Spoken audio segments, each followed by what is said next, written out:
Welcome to सराव की classes. प्रिय विद्यार्थियों, कल हमने मानव शरीर के महत्वपूर्ण तथ्यों के बारे में पढ़ा, जिसकी की जानकारी हमें हमेशा रहनी चाहिए। उसी क्रम में जो हमारे जनरल साइंस में जंतु विज्ञान की शाखाएं, ब्रांचेज ऑफ जूलॉजी, इससे एक क्वेश्चन आता है। आप लोग समझते हैं सेरिकल्चर है, एपीकल्चर है, एक्वीकल्चर है, विभिन्न प्रकार। लेकिन मैं आपको बार बार कहता हूं, जो आज साकार हो गया। कल 31 जनवरी को जो सीटेट का एग्ज़ाम था, उसके पेपर को मैंने देखा तो उस पेपर के अंदर जो आपकी ये जो गाइड्स होती है, उनमें से कोई एक भी प्रश्न नज़र नहीं आ रहा डायरेक्ट। कुछ गणित का पेपर जरूर ठीक था, ठीक का मतलब उसमें सवाल ही होते हैं, तो सवाल होता है। लेकिन जो पर्यावरण है, बहुत बार हम पढ़ाते हैं तभी स्टूडेंट को रहता है कि हमारा कंटेंट जो है वो पूरा का। खैर वहाँ क्लास के अंदर तो बच्चों को ये रहता है कि मतलब जो है उनका जो कोर्स होता है उसको करा दो, बाकी कंपटीशन वो जाने उनका काम। लेकिन डीपली अध्ययन बताना, वहाँ भी यही काम होता है कि हमें हर चीज़ नॉलेज होनी चाहिए। उस पेपर को आप देखिए कि स्किल ओरिएंटेड था, कि जो ट्रेनिंग करता है, चाहे वो बीएड हो चाहे डीएलएड हो, तो उसमें उसके स्किल्स पे कितना जोर दिया गया है, उससे रिलेटेड प्रश्न पूछे गए। तो यही है कि हमें कंटेंट बहुत मजबूत होने चाहिए, क्योंकि इस प्रतिस्पर्धात्मक युग के अंदर कंपटीशन, जब 28 लाख बैठे तब तो और ज़्यादा बैठने कि डीएलएड जो पूरे भारतवर्ष में हमारी केंद्र सरकार ने प्राइवेट स्कूल की टीचर्स को मतलब जो है डीएलएड करवाया। अब वो सभी भागीदार तो है ना उसका, बैठने के लिए एनसीटी ने मान्यता दे दी है। 12 जनवरी को सर्कुलर भी आ गया है। तो अब ये समझिए कि 35, 40, 50 लाख विद्यार्थियों को कैसे बाइफरकेट करें। तो उसके लिए पेपर ऐसा होगा कि जो आपके स्कूलिंग में, आपके ट्रेनिंग में आपकी नॉलेज कैसे अपडेट है, और उसी के आधार पे आपको टीचर बनने का मौका मिलेगा। इसलिए अपन जो रट के चले जाते हैं, या अपन जो है कुछ यहाँ कर लिया वहाँ कर लिया, ऐसा नहीं। मतलब आपकी मास्टरी होनी चाहिए कुल मिला करके।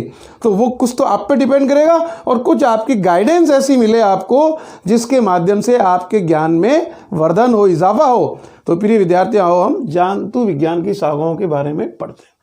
एपीकल्चर, मधुमक्खी पालन, या मोना लिखा मैंने क्योंकि वहाँ कभी कभी क्या है कि मेरी नेचर में है कि दूसरी वर्ड को लिखो।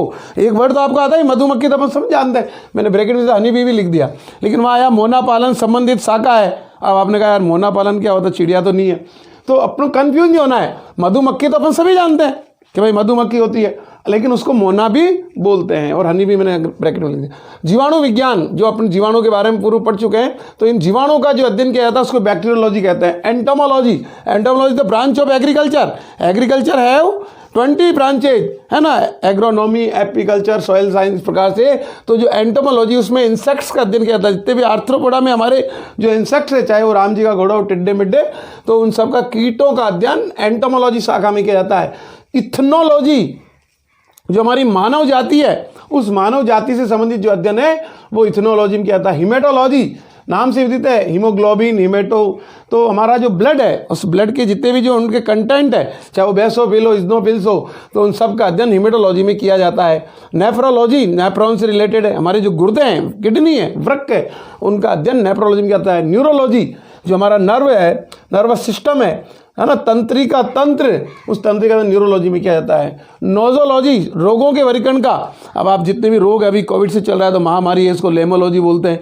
तो ये समझिए कि एक साइकोलॉजिकल ट्रेड भी होता है कि उससे रिलेटेड क्वेश्चन दे सकते हैं। ऑडेंटोलॉजी, दांतों में मसूड़ों का अध्ययन। ऑन्कोलॉजी, ट्यूमर्स का अध्ययन, जो हमारे कैंसर संबंधी जो ट्यूमर्स गांठें हो जाती है। ओफियोलॉजी, सर्पों का अध्ययन। अब यहाँ देखिए सर्प का अध्ययन है केवल, ओफियोलॉजी। और ये भी आपको ध्यान रखना, और मैं आगे बताऊँगा इधर आपको मतलब जो है हर्पेटोलॉजी, जो सरीसृपों का, सरीसृप में उसके अंदर सब आगे रेंगने वाले जितने भी जंतु हैं, चाहे वो टर्टिल है, चाहे वो कछुआ है, चाहे वो छिपकली है, तो ये भी आपको ध्यान रखना है। और ऑफियोलॉजी का मतलब जहाँ केवल सांपों के बारे में अध्ययन करता है। तो केवल कंटेंट क्लियर होने चाहिए आपको। जब तक कंटेंट क्लियर नहीं है हम नहीं कर पाएंगे। ऑप्थेल्मोलॉजी, आंखों से संबंधित नेत्र है, उनके रोगों का अध्ययन। ऑर्निथोलॉजी, चिड़ियों का अध्ययन, केवल स्पैरो का अध्ययन किया जाता है। ऑरोलॉजी, रक्त सीरम का अध्ययन। ऑस्टियोलॉजी, हड्डियों का अध्ययन।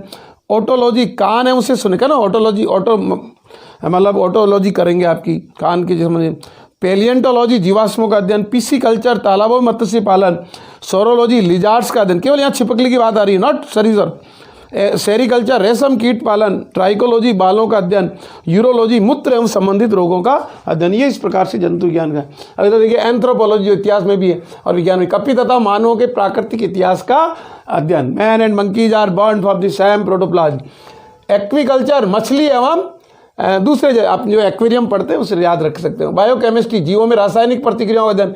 कोरोलॉजी, जीवों के भौगोलिक, जू ज्योग्राफिकल क्लासिफिकेशन आता है, अपन पढ़ेंगे भी सही, जीवों बहुत इंपॉर्टेंट है, जीवों के भौगोलिक वितरण का अध्ययन। टीटोलॉजी, जीवों के उपार्जित लक्षणों का अध्ययन, जो आपके डार्विन ने बताए थे, है ना, लेमार्कवाद था। डर्मेटोलॉजी, त्वचा तथा उसकी व्युत्पत्ति का अध्ययन। इकोबायोलॉजी, अंतरिक्ष में जीवन का अध्ययन।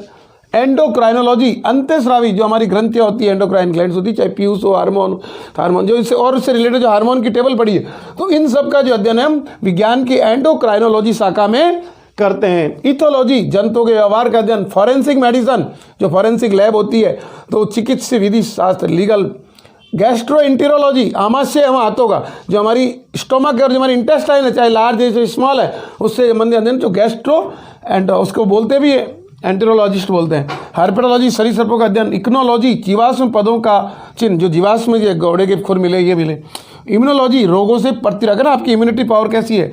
कोलोलॉजी, मानव सुंदरता का अध्ययन, जैसे हम कहते हैं कि जैसलमेर के महाराजा ब्रजराज सिंह जी एशिया के अंदर सबसे सुंदर पुरुष थे, यानी उनके नयन नक्श वाले जो है बहुत अच्छे थे। लेमोलॉजी, महामारी, जो महामारी अभी कोविड एक महामारी है, पहले प्लेग एक महामारी था, स्मॉल पॉक्स एक महामारी थी, तो लेमोलॉजी बोलते हैं विज्ञान की शाखा में, जो महामारी संबंधित रोगों का अध्ययन करते हैं। माइक्रोबायोलॉजी, आप सब जानते हैं, सूक्ष्म जीवों का अध्ययन। नियोंटोलॉजी, आधुनिक जीवों का अध्ययन। फार्माकोलॉजी, औषधियों का संश्लेषण में प्रभाव संबंधी अध्ययन, फार्मासिस्ट जो होता है। सिनेइकोलॉजी, बहुत बार आया हुआ, पर्यावरणीय जीव समूह का अध्ययन, क्योंकि अभी विश्व में ज्वलन समस्या पर्यावरण। वायरोलॉजी, जहाँ विषाणुओं का, वायरस का अध्ययन किया जाता है, वो मतलब जो है वायरोलॉजी कहते हैं। वेनीरियोलॉजी, मतलब जितने भी रजित रोग होते हैं, चाहे वो किसी भी कारण से होते हैं, चाहे मेल में हो चाहे फीमेल में हो, तो जो रतिज रोग होते हैं हमारे, मतलब जो है गायनिक प्रॉब्लम होती है, उससे संबंधित जो रोग होते हैं उनको रतिज रोग बोलते हैं। तो प्रिय विद्यार्थियों, विज्ञान की शाखाएं तो बहुत सारी है, लेकिन मैंने कुछ शाखाएं जो इंपॉर्टेंट के रूप में, इंपॉर्टेंट तो मैं नहीं कहता हूँ, मेरे शैली में ये वर्ड नहीं है, लेकिन जो मतलब अक्सर पूछी जाती है, बाकी शाखाएं तो बहुत सारी है। आप मतलब जेरेंटोलॉजी, वृद्धावस्था का अध्ययन, आप पैराजूलॉजी, स्पंजों का अध्ययन, है ना, तो बहुत सारी है। मैं आपको और मौका मिलेगा, लेकिन पहले आप इनको याद करिए कि आपको जो है किस प्रकार। इकोबायोलॉजी, अंतरिक्ष में जीवन का अध्ययन, ये तो आई है। हिमेटोलॉजी बता दिया आपको, है ना। हर्पेटोलॉजी बता दिया आपको। एक होता है मेमोलॉजी, जिसमें स्तनियों का अध्ययन किया जाता है ना। एक मतलब जो है मेलानोलॉजी, वर्णक होता है ना अपने पिगमेंट, उससे अध्ययन किया जाता है ना। तो बहुत सारी शाखाएं हैं, मेरा कहने का मतलब ये है। लेकिन मेरा यहाँ उद्देश्य ये है कि जो शाखाएं अक्सर अपने आज तक कॉम्पिटिशन्स के पेपर्स में नाना प्रकार से पूछी जाती है, उनको मैंने एक तरह से समावेशित किया है कि आपको इनको याद करें। और समय मिला, क्योंकि वीडियो तो कंटिन्यू चल रहे हैं, और जो जो मुझे समय मिलता रहेगा, मैं और जो बची हुई शाखाएँ हैं उसको आपको मतलब जो है और एक्सप्लेन करने के मैं विश्वास रखूँगा। लेकिन पहले आप इनको याद कीजिए कि जिससे अपन जो है बिल्कुल जो है पीछे नहीं रह सकते। तो बहुत सारी शाखाएं हैं, और विज्ञान में आपने मैंने कहा ना, एग्रीकल्चर में 20 है, मैंने यहाँ एक लिखी है, एंटोमोलॉजी, भाई कीटों का अध्ययन कहता है, उसमें 20 शाखाएं हैं। जो एग्रीकल्चर के स्टूडेंट है वो तो जानते हैं, लेकिन दूसरों को भी पूछ लेते हैं, क्योंकि वो दैनिक जीवन विज्ञान है, कृषि आप पढ़ते हैं, तो एग्रोनॉमी है, सॉइल साइंस है, एक्सटेंशन है ना, इसमें बायोकेमिस्ट्री होती है उसमें भी, और मतलब जो है फिजियोलॉजी होती है ना, और मतलब जो है पैथोलॉजी होती है, क्योंकि प्लांट्स में प्लांट पैथोलॉजी होती है। तो ये विभिन्न मतलब जो है एनाटॉमी होती है, प्लांट एनाटॉमी होती है। तो इस प्रकार से 20 शाखाएं हैं। अब आप समझिए कि एक शाखा लिखी है अपने, 2 मान लो, तो ज्योग्राफी में भी बहुत सारी शाखाएं होती है। आप देखते हैं ज्योग्राफी में मतलब जो है उसके सब्जेक्ट के 20 शाखाएं हैं, और अलग बोलते हैं अपन पॉलिटिकल ज्योग्राफी, है ना, urban geography, bio geography, agriculture geography, है ना, रूरल ज्योग्राफी। तो विभिन्न प्रकार से एडवांस ज्योग्राफी, है ना, विभिन्न प्रकार से अपन ज्योग्राफी की शाखाओं को याद करते हैं। ट्रांसपोर्ट ज्योग्राफी, पॉपुलेशन ज्योग्राफी, तो so many branches of subjects. तो अपन यहाँ जंतु विज्ञान की बात करें, लेकिन मतलब ये इस प्रकार से आपको, आप केमिस्ट्री बात है, organic chemistry, physical chemistry, inorganic chemistry. तो मेरा यहाँ है भाई गायनोकोलॉजी, अपन गायनोकोलॉजी में जाते हैं तो अपन जानते भी तो मादा, इसलिए मैंने कुछ लिखी नहीं है कि आप भाई गायनोलॉजी बोलते ही हैं, चाहे 5 या 8 ही पढ़ा तो वही बोलते हैं कि भाई मतलब गायनोलॉजिस्ट ने बता के आया हूँ। तो गायनोकोलॉजी भी एक शाखा है ना। जीनोलॉजी, वंशावली का अध्ययन। So many species, so many branches of science. इस प्रकार से हम कल वनस्पति विज्ञान की करेंगे, है ना। तो आप इनको, मेरा एक ही है कि जस्ट कल के सीटेट के पेपर को आप में से देखते हैं, तो आप देखिए कि गाइड्स में से वहाँ क्या आया है। अब इसका मतलब हमें अंदाज़ा लगना चाहिए कि हमें हमारे कंटेंट पे भरोसा होना चाहिए, ज़्यादा से ज़्यादा कंटेंट हमें याद होने चाहिए, ज़्यादा से ज़्यादा यदि हमारे कंसेप्ट क्लियर है तो पेपर कैसा भी आए। परीक्षा का मतलब यही होता है कि आप परीक्षा से 1 दिन पहले 5 दिन पहले भले कुछ नहीं पढ़े, लेकिन आपकी वर्षों से क्या पढ़ाई है, क्या आपको नॉलेज है, और उसी के आधार पर जब मैदान में जाओगे आपकी योग्यता का आकलन किया जाएगा, और उस मेजरमेंट और इवोल्यूशन के आधार पर, उस निष्पत्ति परीक्षण के आधार पर, उस अचीवमेंट एटीट्यूड के आधार पर आपका मतलब जो सिलेक्शन होता है। तो प्रिय विद्यार्थियों, उस समय को भूल जाओ कि पिछले 30 साल जो है हमारे यहाँ कुछ ढर्रा पैटर्न रहा कि भाई निश्चित जो है क्वेश्चन आया करते थे। अब सरकार के सामने प्रतिस्पर्धा है, तो बोर्ड के पेपर सेटर हो, चाहे मतलब वो एनसीटी के द्वारा निर्देशित हो, और चाहे वो एनसीईआरटी के द्वारा हो, चाहे यूजीसी के द्वारा हो, उनके सामने एक ज्वलंत समस्या है कि कैंडिडेट पढ़े लिखे ज़्यादा हैं और नौकरी में जितने लेने हैं उतनों को हम कैसे बाइफरकेट करें। तो उसके लिए उनके पास पेपर निर्धारण ही एक प्रक्रिया है, जिसके माध्यम से पेपर में सब्जेक्ट से रिलेटेड ऐसे बारीकी से कंसेप्ट क्लियर वाले प्रश्न वो डालेंगे। अब संभावित प्रक्रिया है जिससे हम पीछा नहीं छुड़ा सकते। तो प्रिय विद्यार्थियों, मेरी एक ही आपसे समझाइश है कि आप मतलब जो कंटेंट पे फोकस करिए कि हमें ज्ञान कहाँ मिलता है, हमें उचित मार्गदर्शन कहाँ मिलता है, उसी वीडियो को देखने में अपना समय व्यर्थ करें। अन्यथा आप लोगों को फिर बाद में पछताना पड़ता है कि अब चिड़िया चुग गई खेत पछताना क्या है।